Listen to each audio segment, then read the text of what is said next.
Start करते हैं फिर स्टूडेंट्स। देखिए अभी इस टॉपिक में accounting as a source of information में हम लोग सिर्फ इतना सीखेंगे, इतना समझेंगे कि अकाउंटिंग इंफॉर्मेशन प्रोवाइड करता है, मतलब अकाउंटिंग बहुत सारी चीज़ों के लिए सोर्स ऑफ इंफॉर्मेशन होता है। जैसे कहा जाए तो आपको अगर कोई इकोनॉमिक डिसीजन लेना है, कैसे डिसीजन, इकोनॉमिक डिसीजन बोले तो सर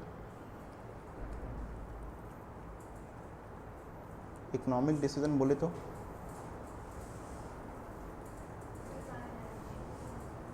कौन लेता है ये? Finance minister. कौन लेता है ये? जैसे फाइनेंस मिनिस्टर को ये डिसीजंस लेना है कि हमको किस बिजनेस को, किस टाइप ऑफ बिजनेस को हेल्प करना है, क्या करना है। जैसे आप लोगों को पता होगा शायद कि हमारी गवर्नमेंट काफ़ी हद तक जो टेलीकॉम सेक्टर्स हैं, जो आपके बैंकिंग सेक्टर्स होते हैं, जो आपके ऑटोमोबाइल सेक्टर होते हैं, ऑटोमोबाइल का मतलब हो गया आपका कार्स, बाइक्स, ये सब हो गए, इन सब सेक्टर्स को बहुत ज़्यादा सपोर्ट कर रही है इस समय। क्यों? क्योंकि ये लोग बहुत ही लॉसेस में थे। तो इकोनॉमिक डिसीजन लेने के लिए सरकार को किस चीज़ की ज़रूरत थी? इनके प्रॉफिट एंड लॉस को सरकार ने देखा। सरकार ने ये देखा कि ये बिजनेसेस अलग अलग क्राइसिस से गुजर रहे हैं। मांग की कमी, मतलब इनके यहाँ पर डिमांड कम है। फिर इन्होंने देखा कि इनके यहाँ पर कॉस्ट ऑफ प्रोडक्शन बढ़ता जा रहा है क्योंकि तेल की कीमतें बढ़ रही। ये सब कारणों से इकोनॉमिक फैक्टर्स, मतलब जो है बहुत सारे ऐसे ऐसे रीजंस थे, गवर्नमेंट इनको हेल्प आउट कर रही है। तो ये सब इकोनॉमिक डिसीजंस गवर्नमेंट कैसे ले पा रही है? By looking after their accounts. By looking after their accounts government क्या कर पा रही है? इनका इकोनॉमिक डिसीजंस अपना जो है वो ले पाती है। क्लियर है? फिर principal source of information to end users of accounting services. तो प्रिंसिपल सोर्स ऑफ इंफॉर्मेशन है टू एंड यूजर्स। अभी हम लोग पढ़ेंगे एंड यूजर्स कौन कौन होते हैं हमारे, ठीक है। उनके लिए ये प्रिंसिपल सोर्स ऑफ इंफॉर्मेशन है, मतलब यही एकमात्र सोर्स ऑफ इंफॉर्मेशन है। फिर दूसरा क्या है? It provides information for making inter firm and intra firm comparison. Inter कब होता है? इंटर का मतलब होता है बिटवीन, अपना दूसरों से, ठीक है, अस विथ अदर्स। और इंट्रा का मतलब क्या होता है? पूछो क्या? With in, us with us, हमारा खुद का, हमारी पास्ट परफॉर्मेंस। इसी को क्या कहेंगे आप? Intra firm comparison. और इंटर फर्म कंपैरिजन कब कहेंगे आप? जब आप अपना खुद का कंपैरिजन किसके साथ में कर रहे हो?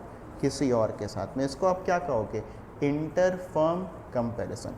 फिर अगला, provides information for judging the managerial efficiency.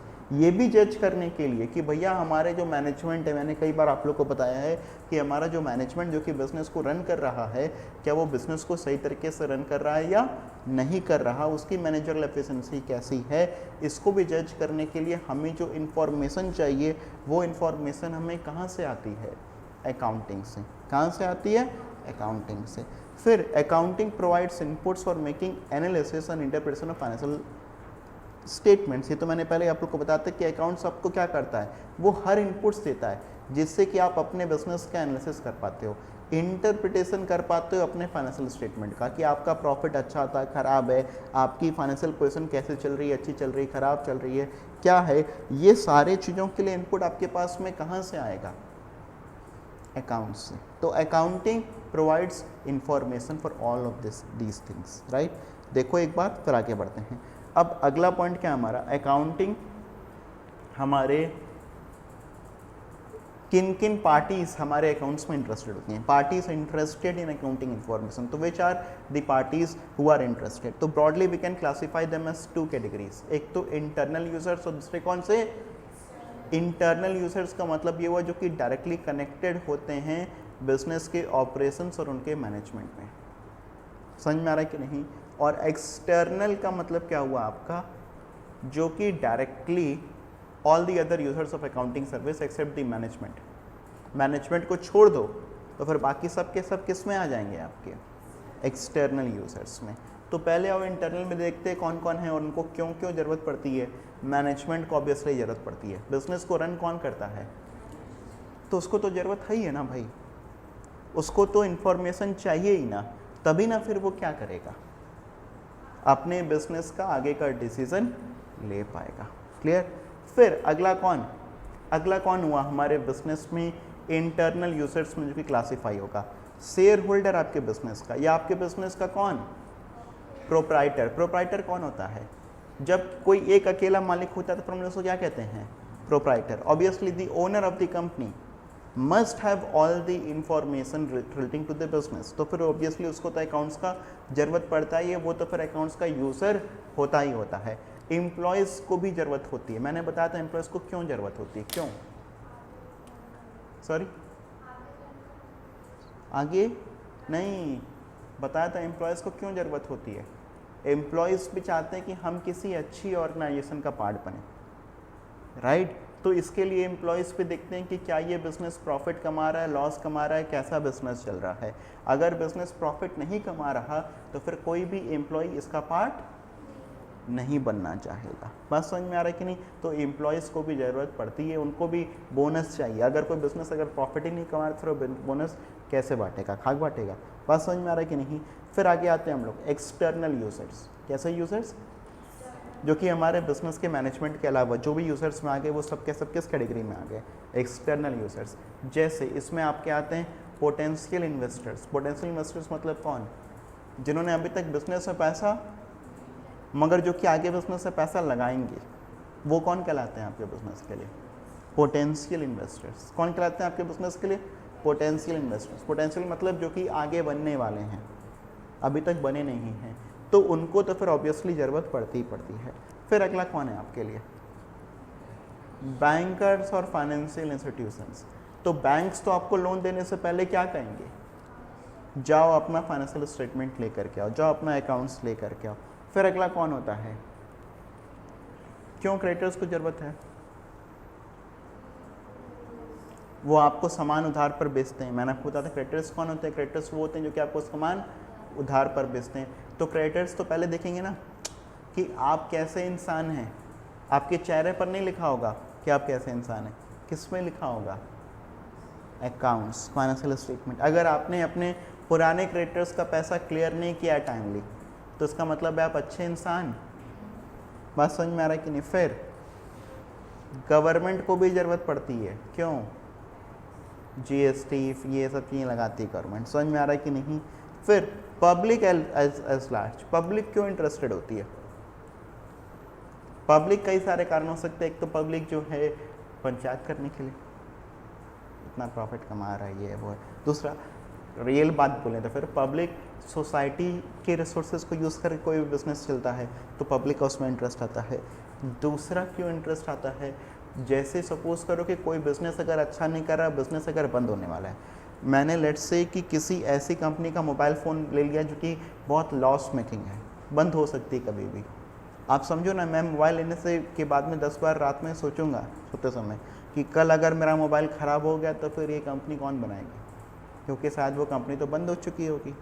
बात समझ रखनी। तो public is interested in knowing the growth potential of the business entity. Only prosperous entity will provide job employment opportunities to public. Public uses also uses the product manufactured by the firm. तो क्योंकि public उनके products को use करती है और उनके products को use करती है, इसलिए पब्लिक क्या चीज़ जानना चाहती है कि भैया वो कंपनी प्रॉस्पर कर रही है कि नहीं कर रही है, मतलब वो कंपनी अच्छा बिजनेस कर रही है या नहीं कर रही है। अगर अच्छा बिजनेस नहीं कर रही है तो इसका मतलब क्या है कि उस बिजनेस से पैसा लगाने का कोई मतलब नहीं बनता है, मतलब सॉरी उस कंपनी के प्रोडक्ट्स खरीदने का कोई मतलब नहीं बनता, क्योंकि हमने खरीद तो लिया मगर क्या पता वो कंपनी हमारी बंद हो जाए, राइट। फिर आगे देखिएगा सिस्टम ऑफ अकाउंटिंग में हम अकाउंट्स में कैसा सिस्टम फॉलो करते हैं। हम अकाउंट्स में डबल एंट्री सिस्टम फॉलो करते हैं। बहुत ही इंपॉर्टेंट चीज़ है। डबल एंट्री सिस्टम का मतलब ये होता है स्टूडेंट्स कि आप जो भी एंट्रीज करते हैं, आप जो भी एंट्री करते हैं उसका एक डुअल एक्सपेक्ट होता है, वो दो तरीके से प्रभाव डालता है कि उसका एक डुअल एक्सपेक्ट होता है। वहाँ पर आपके 2 अकाउंट्स अफेक्ट होते हैं कम से कम। अगर एक खाता हमारा डेबिट होगा, have you heard about debit and credit? कभी सुना है डेबिट क्रेडिट? कुछ सुना है ये सब चीज़ें? अकाउंट्स इसी पर बेस्ड होता है। क्या चीज़? डेबिट और क्रेडिट पर। तो double entry system of accounting में भी defined as a system of accounting in which every transaction is recorded at 2 जगह पर रिकॉर्ड होगा। हर ट्रांजेक्शन की 2 जगह पर रिकॉर्डिंग होगी। एक कहाँ पर रिकॉर्डिंग होगा? डेबिट। और दूसरा कहाँ पर रिकॉर्डिंग होगा? अगर आसान शब्दों में कहें ना तो डेबिट कुछ नहीं होता है, डेबिट आपका होता है लेफ्ट साइड, और क्रेडिट कुछ नहीं होता, क्रेडिट होता है आपका राइट साइड। तो हर ट्रांजेक्शन 2 जगह पर रिकॉर्ड होगा, एक तो डेबिट साइड में और एक तो क्रेडिट साइड में। बात समझ में आ रहा है कि नहीं? सर उससे क्या होगा? ये सिस्टम बहुत ही साइंटिफिक है, जो हम लोग और डिटेल में जब समझना जब स्टार्ट करेंगे तो फिर मैं इसके बारे में आपसे चर्चा करूँगा, अब नहीं। I hope this is clear to everyone. ये समझ में आ रहा होगा आप लोग को, ठीक है। रोल ऑफ अकाउंटिंग, आज के डेट में अकाउंटिंग क्या क्या रोल प्ले करता है? तो role of a language. Accounting एक तरीके से बिजनेस की लैंग्वेज है। बिजनेस कैसा क्या कर रहा है, क्या है बिजनेस में, क्या चल रहा है, ये सब कुछ कौन बताता है आपको? अकाउंट्स। फिर role of historical records. Historical records का काम करता है, मतलब आपके सारे के सारे रिकॉर्ड्स को मेंटेन करता है। मुझे अगर आज से 5 साल पहले देखना है कि मेरे को कौन से बच्चे ने कितना फीस दिया था, अगर मेरे पास में अकाउंट्स रिकॉर्ड मेंटेन है तो मैं क्या उसको चेक कर सकता हूँ? यस। फिर रोल ऑफ डिटरमाइनिंग दी, ये करता ही है, ये एडवांटेज फंक्शन से ही उठा करके पॉइंट है। फिर रोल ऑफ डिटरमाइनिंग दी, ये भी काम करता है। फिर role of the information system, के तरीके से इंफॉर्मेशन प्रोवाइड करता है, किसको? मैनेजमेंट को और बाकी इंटरेस्टेड पार्टीज को। फिर रोल ऑफ, तो सर्विस प्रोवाइड करता है, कैसे? क्वांटिटेटिव फाइनेंशियल इंफॉर्मेशन प्रोवाइड करता है, which is very helpful to the users in different ways. तो ये देखो ध्यान से, ये क्लियर है तो फिर आगे आएंगे।